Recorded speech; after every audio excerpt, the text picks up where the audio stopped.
अब जो हम लोग एग्जांपल्स करने जा रहे हैं के ऑफ ऑर्गेनिक एसिड्स, ठीक है बेटा। तो ऑर्गेनिक एसिड में जैसे कि जो अपने सिलेबस में है, sulphonic acid, carboxylic, phenol, water, alcohol. जब हम के का ऑर्डर निकालते हैं तो सल्फोनिक एसिड का ज्यादा आता है, फिर कार्बोक्सिलिक एसिड का, फिर फिनॉल, फिर वाटर, फिर इथाइल अल्कोहल। अब इसको अगर हम एक्सप्लेन करें तो H प्लस रिलीज कर दो आप। H प्लस जब रिलीज करोगे तो देखो यहां पर सल्फोनेट एनायन बना, और सल्फोनेट एनायन में रेजोनेंस होगा, 3Rs मिलेंगे। कैसे? नेगेटिव चार्ज इधर आएगा, हमेशा याद रखना इलेक्ट्रॉन का फ्लो नेगेटिव से पाई की तरफ इधर गया, फिर इलेक्ट्रॉन का फ्लो नेगेटिव से पाई की तरफ गया कि नहीं गया। तो कितने Rs मिले? 3Rs, और सभी की स्टेबिलिटी इक्वल है। और अगर स्टेबिलिटी इक्वल है तो हाइब्रिड में कंट्रीब्यूशन कितना होगा? इक्वल होगा। तो एक नेगेटिव चार्ज को 3 एटम पर डिस्ट्रीब्यूट कर दीजिए तो पार्शियल 1/3, पार्शियल 1/3, नेगेटिव 1/3 बराबर बराबर चार्ज डिस्पर्स हो गया, 3 ऑक्सीजन में डिस्पर्स हो गया। कार्बोक्सिलिक एसिड, अच्छा हाँ ये भी पूछ सकते हैं, एसओ बॉन्ड लेंथ इक्वल होगी due to resonance. Carboxylic acid से H निकाल दिया, इसे H निकाला तो देखो क्या बना बेटा? कार्बोक्सिलेट एनायन मिला। कार्बोक्सिलेट एनायन का रेजोनेंस कराओगे, वी विल गेट 2Rs। दोनों की स्टेबिलिटी इक्वल है, दोनों की स्टेबिलिटी इक्वल है, हाइब्रिड में कंट्रीब्यूशन इक्वल गया। तो अगर हाइब्रिड में कंट्रीब्यूशन इक्वल गया, रेजोनेंस हाइब्रिड, तो हर ऑक्सीजन पर -½ नेगेटिव चार्ज होगा, और यहां हर ऑक्सीजन पर -1/3 नेगेटिव चार्ज होगा। तो किसकी स्टेबिलिटी ज्यादा? सल्फोनिक की कि सल्फोनेट की कि कार्बोक्सिलेट की? तो आंसर आएगा sulphonate. Sulphonate anion will be more stable than the carboxylate anion. So sulfonic acid will be stronger acid than the carboxylic acid. Phenol की बात करो, फिनॉल ने H निकला, फिनॉक्साइड आयन बना। फिनॉक्साइड का रेजोनेंस कराइए, नेगेटिव चार्ज अंदर आया तो ऑर्थो पे नेगेटिव चार्ज जाएगा, नेगेटिव चार्ज यहां से चला तो पैरा पे नेगेटिव चार्ज जाएगा, नेगेटिव चार्ज यहां से दूसरे ऑर्थो पे गया, नेगेटिव चार्ज यहां से फिर वो ऑर्थो पे गया। तो हमें Rs तो मिले 5।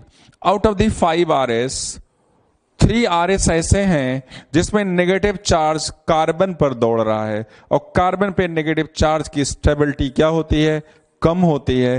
तो एडवांस का क्वेश्चन है, फिनॉक्साइड आयन में 5 Rs मिलते हैं, कार्बोक्सिलेट आयन में 2 Rs मिलते हैं, फिर भी फिनॉक्साइड आयन की स्टेबिलिटी ज्यादा कम है। क्यों? क्योंकि negative charge is delocalized on the ortho and para position which is carbon, and we know that negative charge on the carbon will be less stable. इसलिए फिनॉक्साइड आयन की stability क्या हो गई? कम हो गई। और अगर हम बात करें वाटर से H निकाला तो हाइड्रोक्साइड आयन बना, हाइड्रोक्साइड आयन में तो रेजोनेंस ही नहीं हो रहा है। इथाइल अल्कोहल से H निकाला तो इथॉक्साइड आयन बना, इथॉक्साइड आयन में भी रेजोनेंस नहीं हो रहा है। और ऊपर से ये नेगेटिव प्लस, यहां पे इथाइल का प्लस आई है, इसका नेगेटिव चार्ज लोकलाइज्ड है तो लेस स्टेबल है। यहां के पर इथाइल प्लस आई कर लोकलाइज्ड है, इथाइल प्लस आई कर रहा है, स्टेबिलिटी कम होगी, प्लस आई वाला स्टेबिलिटी को डिक्रीज करेगा।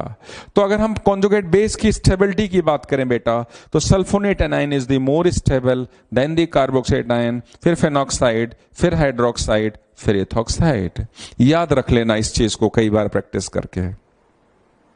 नेक्स्ट जो एग्जाम्पल की बात कर रहे हैं, दैट इज के of polyprotic acid. Polyprotic acid क्या होता है? ऐसा एसिड जिसके पास मोर देन 1 एसिडिक हाइड्रोजन्स हो। Polyprotic acid which have more than 1 acidic hydrogen. H2SO4 को हम क्या बोलेंगे? डाईप्रोटिक। डाईप्रोटिक क्योंकि 2H प्लस यहां से निकलेगा। इसको भी हम क्या बोलेंगे? H3PO4 को ट्राईप्रोटिक। सिमिलरली अगर हम ऑक्जेलिक एसिड को बोलें, ऑक्जेलिक एसिड ये भी क्या है? डाईप्रोटिक है। ठीक है बेटा, हमेशा पॉलीप्रोटिक एसिड में Ka1 की वैल्यू ज्यादा होगी than the Ka2 than the Ka3। K1 is greater than K2 greater. इसको एक्सप्लेन किया H3PO4 से। ये देखो H3PO4, H3PO4 में 3H एसिडिक है, पहला एच निकाला, देखो Ka1 उसे बोल रहे हैं, एक एच निकला, यहां नेगेटिव चार्ज आया और रेजोनेंस कर रहा है। अब दूसरा एच निकाल दो, पहले आपने सिंगल एच को निकाल दिया, अब आपने दूसरे एच को निकाल दिया। जब दूसरे एच को निकालोगे तो प्रोडक्ट में डबल नेगेटिव आएगा, और डबल नेगेटिव आएगा तो रिपल्शन एक सिंगल नेगेटिव के कंपैरेटिवली वहां ज्यादा होगा। तो जब प्रोडक्ट की स्टेबिलिटी कम हो जाएगी तो H प्लस के निकलने का रेट क्या हो जाएगा, स्लो हो जाएगा। अगर हम तीसरा वाला H निकालें, इस H को भी निकालें, Ka3, अब ट्रिपल नेगेटिव आ गया, ट्रिपल नेगेटिव आ गया तो रिपल्शन यहां पे क्या हो जाएगा, और इंक्रीज कर जाएगा। तो अब इसका स्टेबिलिटी सबसे लीस्ट है, फिर उसके बाद ये स्टेबल है, मोस्ट स्टेबल ये है। तो ऑलवेज Ka1 का rate, K1 is greater than K2 is greater then K3। मेरे ख्याल से क्लियर है बच्चों को। एक दूसरा एग्जांपल देते हैं, हमें Ka1 की वैल्यू निकालनी है। जैसे देखो, ये इसे कहते हैं ऑक्सैलिक एसिड, इसे कहते हैं मेलोनिक एसिड। 3 कार्बन के एसिड को क्या बोलते हो, मेलोनिक एसिड। 4 कार्बन के एसिड को क्या बोलते हो, डाइविक एसिड को सक्सेनिक एसिड। 5 कार्बन के एसिड को क्या बोलते हो आप, ग्लूटैरिक एसिड। 6 कार्बन के डाइविक एसिड को क्या बोलते हो आप, एडिपिक एसिड। ध्यान से सुनना, जब इसका Ka1 की वैल्यू देखी जाती है तो Ka1 oxalic, malonic, succinic, adipic और ग्लूटैरिक की सबसे कम होती है। क्योंकि एक H जब निकालोगे, से फॉर एग्जांपल इसके H को हमने निकाला तो नेगेटिव चार्ज यहां पे आया, ये एसिड क्या कर रहा है, माइनस आई कर रहा है। अब इसके जब H को निकालोगे तो यहां पे नेगेटिव चार्ज आएगा, ये भी एसिड माइनस आई कर रहा है। लेकिन इस एसिड के और इस एसिड में डिफरेंस क्या है, ये एसिड की डिस्टेंस इंक्रीज कर गई 1 कार्बन से। तो अगर डिस्टेंस इंक्रीज कर गई तो इसका माइनस आई क्या हुआ, कम लग रहा है, यहां पे माइनस आई ज्यादा लग रहा है। ऐसे हर स्टेप पे जैसे जैसे आप कार्बन की चेन की लेंथ इंक्रीज कर रहे हो, दूसरा एसिड कार्बोक्सिलेट एनायन से दूर होता चला जा रहा है। अगर वो दूर होता चला जा रहा है तो माइनस आई करने की टेंडेंसी, जब डिस्टेंस इंक्रीज करता है तो डिक्रीज होती चली जाती है। डिक्रीज हो गई, ये देखो माइनस H माइनस आई करने की टेंडेंसी डिक्रीज हो गई, माइनस आई करने की टेंडेंसी डिक्रीज हो गई जैसे जैसे डिस्टेंस इंक्रीज करेगा। तो Ka1 की वैल्यू डिक्रीज कर रही है, लेकिन Ka2 की वैल्यू इंक्रीज कर जाती है। क्यों?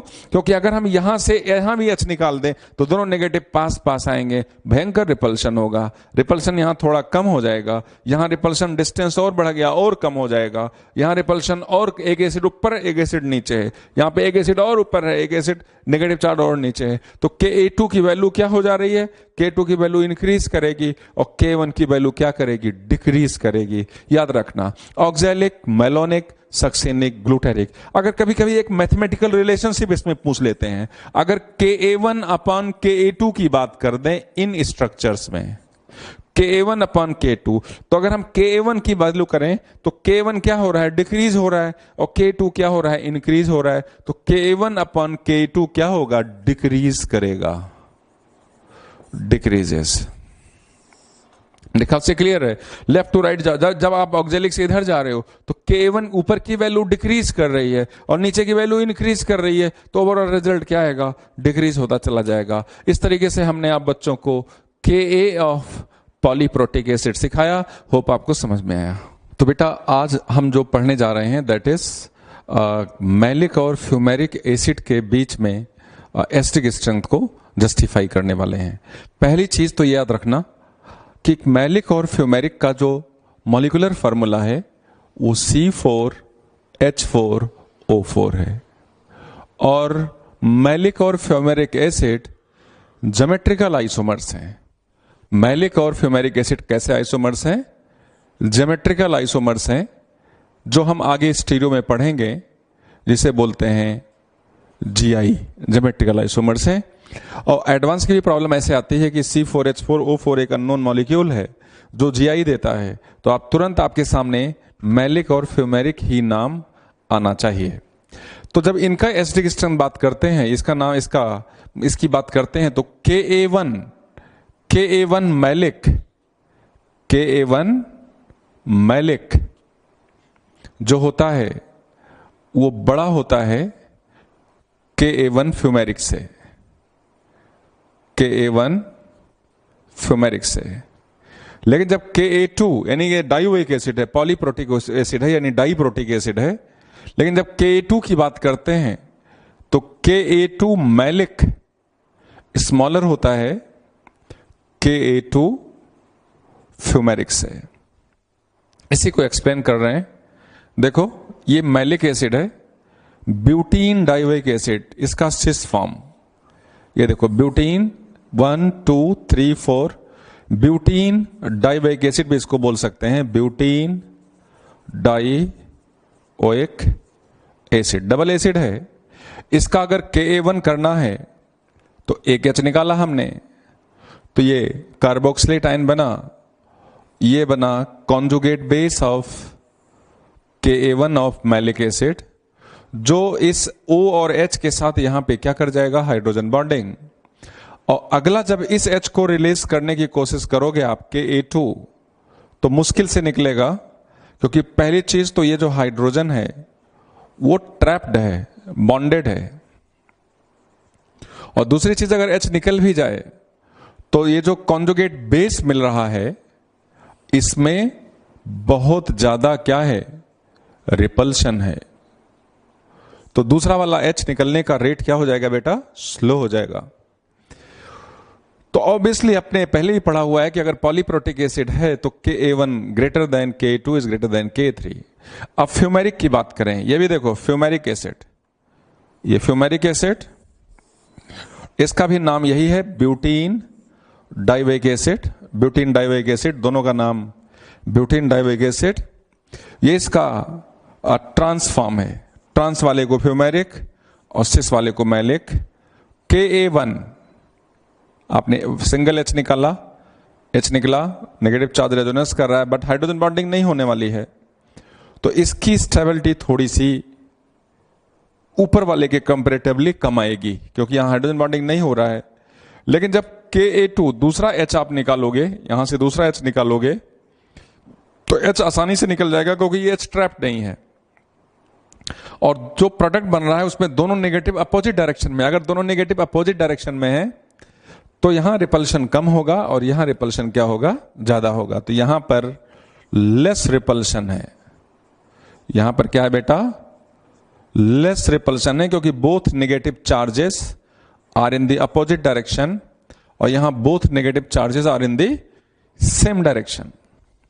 तो मेरे ख्याल से एक्सप्लेनेशन क्लियर है कि Ka1 का जो प्रोडक्ट है मैलिक का, Ka1 ऑफ फ्यूमेरिक के प्रोडक्ट से ज्यादा स्टेबल है, क्योंकि यहां हाइड्रोजन बॉन्डिंग हो रही है, और Ka2 मैलिक का जो है उसका जो प्रोडक्ट है वो लेस स्टेबल है, और Ka2 फ्यूमेरिक का जो प्रोडक्ट है वो ज्यादा स्टेबल है।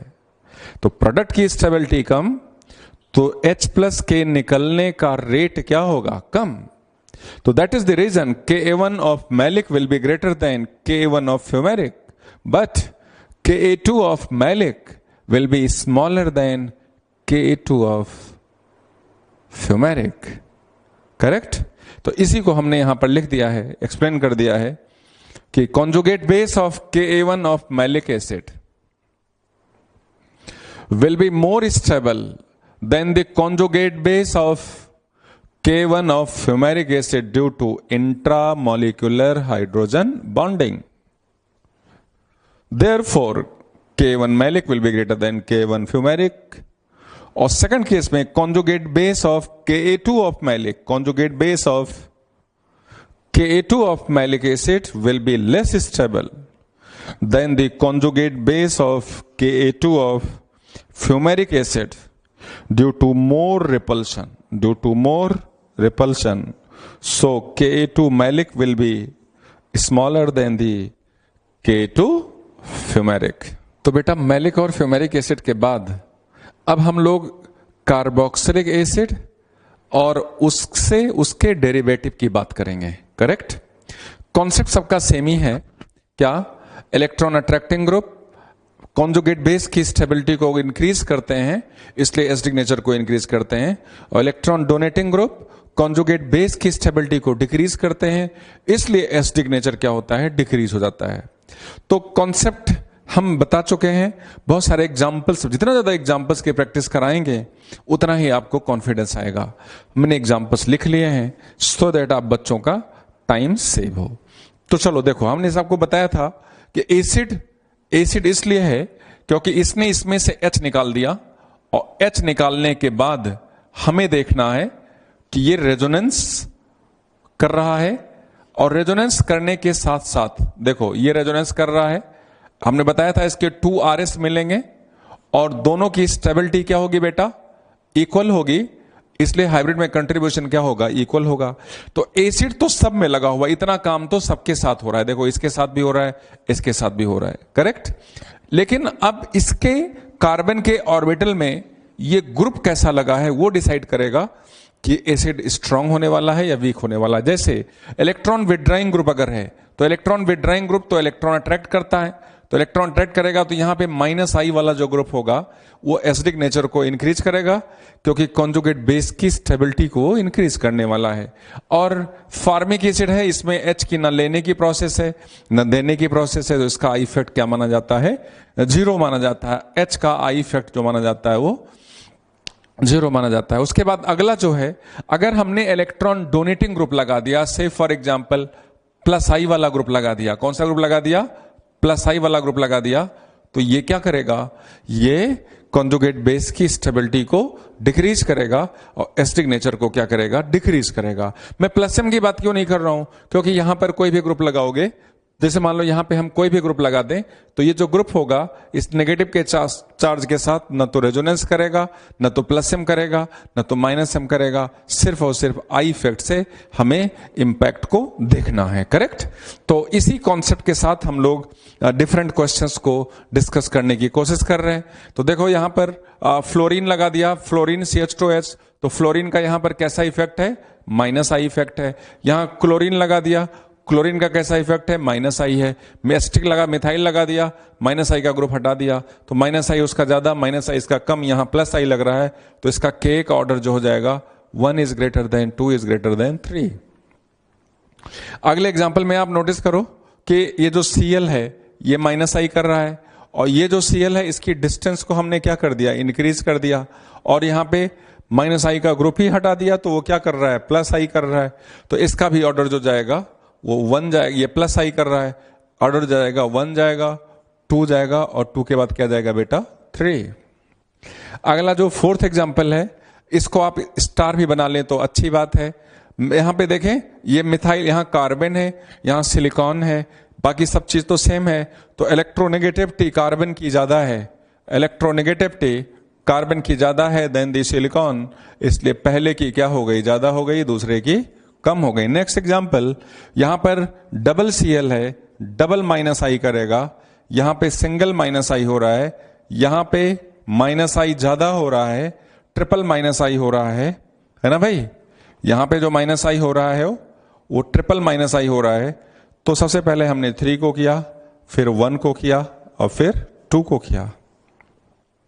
नेक्स्ट एग्जाम्पल में आप नोटिस करें, हाइब्रिडाइजेशन सब जगह, यहां पर हाइब्रिडाइजेशन sp है, यहां पे हाइब्रिडाइजेशन sp2 है, यहां पे हाइब्रिडाइजेशन sp3 है, और यहां पर pH है, pH का डबल हाइब्रिडाइजेशन, दो pH, एक pH में नीचे भी कार्बन sp2, ऊपर भी कार्बन sp2, तो -I का जो ऑर्डर जाता है, -I का ऑर्डर अगर आप बच्चों को याद हो, पहले sp कार्बन था, तो फिर उसके बाद pH था, फिर उसके बाद विनाइल था, याद होना आप बच्चों को, फिर उसके बाद विनाइल था, तो sp वाले को यानी फर्स्ट वाले को टॉप में लिया, फर्स्ट वाले के बाद थर्ड जाएगा, थर्ड के बाद सेकंड जाएगा, और सेकंड के बाद फर्स्ट जाएगा।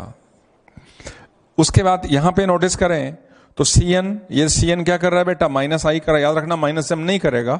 ये कीटोन है, ये भी -I कर रहा है, यहां पे +I का ग्रुप लग गया, तो ऑर्डर क्या जाएगा, 1 is greater then 2 is greater then 3, क्योंकि CN का -I ज्यादा होता है और कीटोन का -I कम होता है। तो ये मैंने कुछ एग्जांपल्स कराए, आप बच्चों को कॉन्सेप्ट लगाना है, आपको आई इफेक्ट लगाना है, जो कि डिस्टेंस से डिपेंडेंट होता है।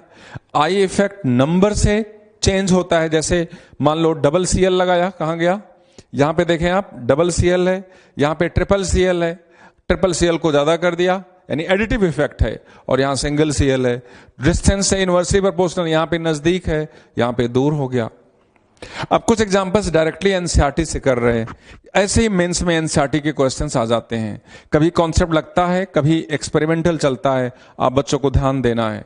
तो inorganic acid is always stronger acid than the organic acid. Inorganic acid always stronger acid, क्योंकि इनऑर्गेनिक एसिड में आयनिक बॉन्ड होता है, वाटर में डालोगे आयोनाइज कर जाएगा, H+ के निकलने का रेट फास्ट हो जाएगा। तो यहां पे ट्रिपल फ्लोरीन लगा है, एक pH है, आसान है, 1 is greater then, 2 is greater then, 3 is greater then 4। Inorganic acid is always stronger acid. Next question में यहां पे देखो फ्लोरीन लगाया हुआ है, यहां पे -I फ्लोरीन का है, यहां पे -I क्लोरीन का है, यहां पे भी -I क्लोरीन का है बट डबल है, और यहां पे नाइट्रो लगा हुआ है, यहां पे भी ये क्या कर रहा है, -I कर रहा है, -I कर रहा है। देखिए इससे माइनस हम नहीं करेगा क्योंकि कॉन्जुगेशन नहीं है। अब इस क्वेश्चन को मैं स्टार बना रहा हूं, देखो CF3C डबल बॉन्ड OH और CCl3C डबल बॉन्ड OH में सबसे पहले तो जाएगा CF3, यहां पे नंबर 1 गया और यहां पे नंबर 2 गया। अब क्वेश्चन उठता है कि थर्ड और फोर्थ में हम किसको कंपेयर करें। यहां पर एक नाइट्रो लगा है, यहां पे डबल Cl लगा है, जबकि नाइट्रो का -I ज्यादा होता है और Cl का -I कम होता है। तो एक कुछ रूल्स याद रखोगे तो आसानी से आई इफेक्ट्स को हम अप्लाई करके क्वेश्चंस कर सकते हैं, एसिडिक या बेसिक स्ट्रेंथ निकाल सकते हैं। तो यहां पे मैंने लिखा है rules for applying I effect. एक टर्म यूज होता है DNP। तो जब इंडक्टिव इफेक्ट को हम अप्लाई करें तो सबसे पहले हम देखें कि डिस्टेंस, कोई भी ग्रुप अगर नजदीक है तो वो इंपैक्ट आई इफेक्ट का ज्यादा करेगा, और जो दूर है वो इंपैक्ट आई इफेक्ट का कम करेगा, चाहे नजदीक वाले ग्रुप का -I कम ही क्यों ना हो। फिर से सुनो, डिस्टेंस पहले देखना। मान लो नाइट्रो है, नाइट्रो को हमने 2 कार्बन के बाद लगा दिया और Cl को हमने एक फर्स्ट कार्बन पे लगाया है, तो Cl का इंपैक्ट ज्यादा होगा और नाइट्रो का इंपैक्ट कम होगा, तो इसे बोलते हैं डिस्टेंस। उसके बाद नंबर मैं सिखा चुका हूं, अगर पोजीशन सेम है तो अगर डबल या ट्रिपल आइडेंटिकल -I वाले ग्रुप लगे हुए हैं तो उनका इंपैक्ट सिंगल वाले से ज्यादा होगा, चाहे सिंगल वाले का -I ज्यादा ही क्यों ना हो। जैसे यहां पर नोटिस करें, इस कॉन्सेप्ट को यहां पे लगाएं, पोजीशन सेम है, कार्बन नंबर 1 और कार्बन नंबर 1, बट यहां पे नंबर -I का ज्यादा है और यहां पे नंबर -I का कम है, और नंबर ज्यादा है इसलिए इसका -I का इंपैक्ट एसिड पर जो पड़ेगा वो क्या पड़ेगा, ज्यादा पड़ेगा। तो 3 को पहले किया और 4 को बाद में किया। तो यहां नंबर से एक बार फिर से, नाइट्रो का -I ज्यादा है, Cl का -I कम है, लेकिन Cl का नंबर ज्यादा है, जो लगा हुआ पोजीशन पर Cl के नंबर ज्यादा है, इसलिए कलेक्टिवली एडिटिव इंपैक्ट अगर नोटिस किया जाए तो डाई Cl का एसिडिक स्ट्रेंथ ज्यादा होता है और नाइट्रो का एसिडिक स्ट्रेंथ कम होता है। उसके बाद P है पोजीशन का वही, नजदीक अगर है तो ज्यादा करेगा और दूर है तो कम करेगा पोजीशन। तो उसके बाद यहां पे नोटिस करें अगले एग्जांपल में तो बहुत सिंपल है, -I है, ये -I है, स्ट्रेंथ से चल रहा है, Cn का -I ज्यादा, यहां पे भी -I इसका कम हो गया, इसका -I और कम हो गया, तो इसका ऑर्डर जाएगा 1 2 3 4। Next question, formic acid benzoic acid इसमें और इसमें नोटिस करें, ये pH का -I होता है, इस pH का भी -I होता है, इस मिथाइल का +I होता है, और इस H का क्या होता है, I इफेक्ट 0 होता है। अब इसमें और इसमें आप बच्चों को परेशानी होती है, pH का -I जो होता है वो ग्रेटर होता है देन दी +M। मैं बताऊंगा इसको जब बेंजोइक एसिड पढ़ाऊंगा। +M इसका वेरी वीक है, तो ओवरऑल इंपैक्ट इसका -I का लिया जाता है। एक्सपेरिमेंटल है तो आप बच्चों को फार्मिक और बेंजोइक में फार्मिक को पहले करना है, बेंजोइक को बाद में करना है। +M इसका डोमिनेटिंग है, फिर भी इसका +M इतना ज्यादा डोमिनेटिंग नहीं है कि वो क्या करे, एसिडिक स्ट्रेंथ को डिक्रीज कर दे। एक्सपेरिमेंटल है तो यहां पे फार्मिक एसिड को पहले किया, फिर बेंजोइक एसिड को किया, फिर थर्ड को किया, और फिर उसके बाद किसको किया, फोर्थ को किया। नेक्स्ट एग्जांपल में एक Cl लगा है तो यहां पे क्या हो रहा है, माइनस आई। फिर यहां पे फार्मिक एसिड, बेंजोइक एसिड और एस्टिक एसिड का क्या लग रहा है, प्लस आई लग रहा है। सबसे पहले यहां पे 1 गया, 1 के बाद 2 गया, 2 के बाद 3 गया, 3 के बाद 4 गया। फार्मिक, बेंजोइक और एस्टिक एसिड को मैं अलग से एक्सप्लेन करने वाला हूं। देखो फार्मिक एसिड के बारे में आप नोटिस करें, फार्मिक एसिड ने H निकाल दिया और यहां पर सिंपल ये क्या कर रहा है बेटा, रेजोनेंस स्टेबलाइज्ड है। बेंजोइक एसिड की अगर हम बात करें, बेंजोइक एसिड ने भी H रिमूव कर दिया। अब ध्यान से यहां पे हम लोगों को देखना है, एक्सपेरिमेंटल वैल्यू को जस्टिफाई करने की कोशिश करनी है। देखिए पहली बात, ये जो नेगेटिव चार्ज है ये बेंजीन के अंदर रेजोनेंस नहीं करेगा, क्योंकि इस नेगेटिव का बेंजीन से देखो डबल डबल सिग्मा है, रेजोनेंस नहीं होगा। ये नेगेटिव चार्ज इसके साथ ही रेजोनेंस करेगा। और ये फिनाइल का यहां पे इंपैक्ट क्या हो रहा है, plus M, but very weak. Very weak क्यों, क्योंकि जब प्लस एम का ऑर्डर आप देखोगे तो फिनाइल के जस्ट नीचे क्या आ रहा है, हेलोजेंस, और हेलोजेंस का फिर डोमिनेटिंग फैक्टर क्या है, प्लस एम, और माइनस आई में डोमिनेटिंग फैक्टर माइनस आई हो जाता है। तो पीएच एक तरीके से बेंचमार्क पे है, यानी पीएच के नीचे के जो एटम्स हैं वो माइनस आई करना शुरू कर देते हैं। तो इसका प्लस एम बहुत ज्यादा नहीं है, बहुत वीक है। इनफैक्ट ये जंप करने की कोशिश कर रहा है कि मैं रेजोनेंस करूंगा, जबकि ये नेगेटिव चार्ज इस कार्बोनिल के साथ पहले से ही बहुत बढ़िया से रेजोनेंस कर रहा है। ये पीएच अगर इलेक्ट्रॉन अंदर से बाहर भी निकले तो इसकी एरोमेटिसिटी भी ब्रेक हो जाएगी। तो ये रेजोनेंस करता नहीं है, क्योंकि ये नेगेटिव चार्ज कार्बोनिल के साथ पहले ही रेजोनेंस स्टेबलाइज्ड है। ये करने की, प्लस एम करने की कोशिश करता है। उस कोशिश के चक्कर में इसकी स्टेबिलिटी फॉर्मेट एनाइन से क्या हो जाती है, कम हो जाती है। अब एस्टिक एसिड की बात करो, एस्टिक एसिड ने H निकाल दिया तो एसिटेट आयन बना। अब एसिटेट आयन में नेगेटिव चार्ज तो रेजोनेंस कर ही रहा है, लेकिन मिथाइल का यहां बहुत ज्यादा क्या हो रहा है, प्लस आई लग रहा है। इसका मतलब फिनाइल का जो प्लस एम करने की जो कोशिश हो रही है वो इतना कम हो रही है कि मिथाइल का प्लस आई उसके ऊपर क्या हो जाता है, डोमिनेट कर जाता है। तो हम आप बच्चों को सजेस्ट करेंगे कि एग्जाम्पल नंबर 5 को ध्यान से याद रखने की कोशिश करें कि क्लोरीन में तो कोई परेशानी नहीं है। अगर फार्मिक, बेंजोइक और एस्टिक एसिड की बात करें तो फार्मिक एसिड की एसिडिटी ज्यादा है, फिर बेंजोइक एसिड, क्योंकि बेंजोइक एसिड में थोड़ा सा प्लस एम करने की टेंडेंसी है, लेकिन वो टेंडेंसी इतनी ज्यादा नहीं है कि वो मिथाइल के प्लस आई को क्या कर जाए, क्रॉस कर जाए। इसलिए बेंजोइक एसिड यहां आता है और एस्टिक एसिड सबसे बाद में जाता है। तो इस तरीके से हमने आप बच्चों को कार्बोक्सिलिक एसिड और उसके डेरिवेटिव्स के बारे में बताया, कैसे एस्टिक एसिड को हमें कंपेयर करना है। एक बार फिर से हम बता दें, आई इफेक्ट को कंपेयर करने के लिए ये शॉर्टकट याद रखना, DNP। डी का मतलब डिस्टेंस, डिस्टेंस का मतलब ये होता है कि जैसे एक लेस माइनस आई वाला ग्रुप नजदीक है और ज्यादा माइनस आई वाला ग्रुप दूर है, तो less minus I will be dominating over the more minus I group, because less minus I वाला नजदीक में है। डिस्टेंस के इनवर्सली प्रोपोर्शनल होता है। डिस्टेंस हो गया नंबर, अगर डिस्टेंस सेम हो तो डबल Cl लगा होगा तो माइनस आई ज्यादा लगेगा, 1 Cl लगा होगा तो माइनस आई कम लगेगा। अगर नेक्स्ट वन इज पोजीशन, एक सिमिलर ग्रुप हो तो एक पोजीशन साइनाइड का से फॉर एग्जांपल कार्बन नंबर 1 पर है और दूसरे एग्जांपल में कार्बन नंबर 3 पर है, तो carbon number 1 will be more dominating than carbon number 3।